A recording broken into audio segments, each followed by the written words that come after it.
The Liar's Bench, in essence, is an Appalachian variety show.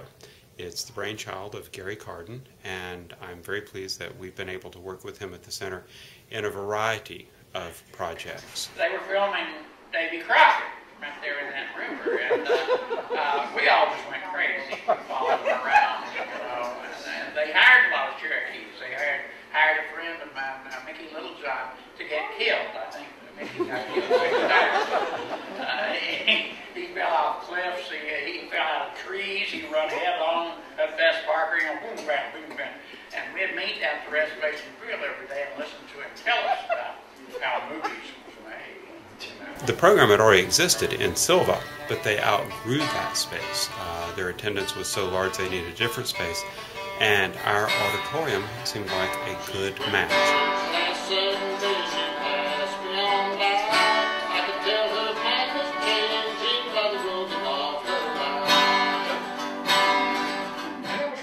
Downtown Cherokee, and of course the chiefs were down there and the tourists. And I was walking along, this tourist came up to me and said, "Oh, you speak of the English?" I said, "Oui, monsieur, comment ça va?"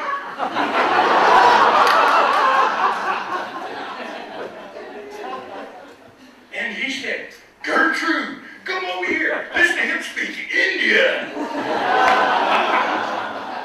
We're very excited, not only with the turnout, but with the sort of the mixture of storytellers and musicians and just other people who know about the region that Gary has selected for us.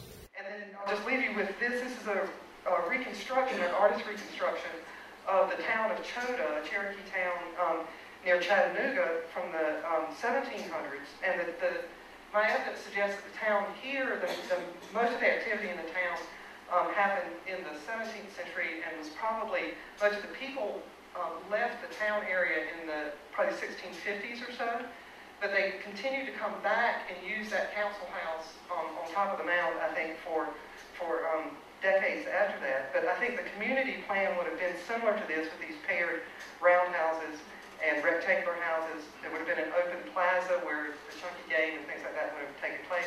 And then the very large, prominent council house, which was large enough to hold everyone who lived in this town.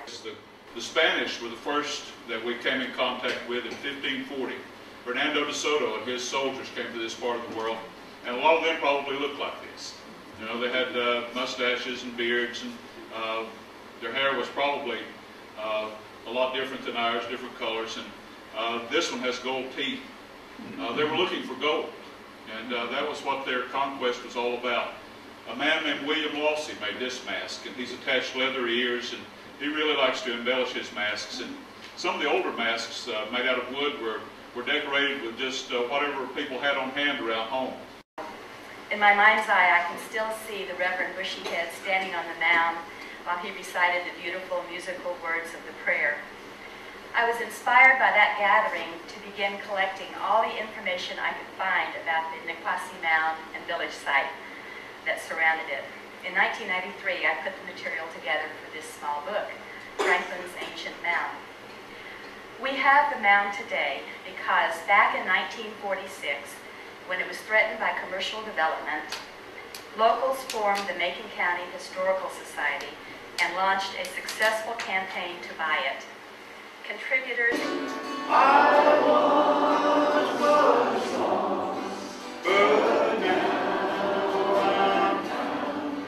Was time, but now I see. I feel a little bit out of place. I'm not from out here, I'm from Oklahoma. And I can't strum a guitar, and I can't sing a note, and I'm not much of a storyteller either. What I am is a writer, and writers aren't good for much, you know. We're also very boring. We sit around by ourselves and write, and that's about all we do. But one thing we can do sometimes is read. Now that's not true of all writers. I heard a recording of T.S. Eliot reading his great poem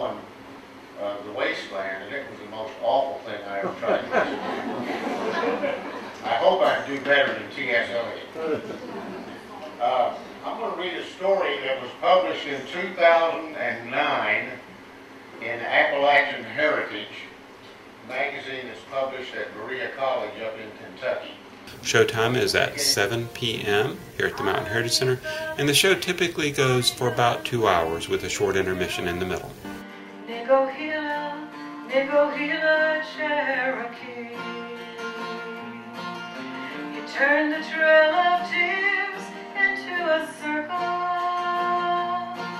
and you know a circle has no end. Tears are only half of the rainbow, and the Cherokees will always rise again. Niggo-Hila, Niggo-Hila, Cherokee. That means always. Niggo-Hila, Niggo-Hila, Cherokee. The Liars Bench meets monthly. Now that the academic year has started, they will be meeting the third Thursday of each month at the Mountain Heritage Center.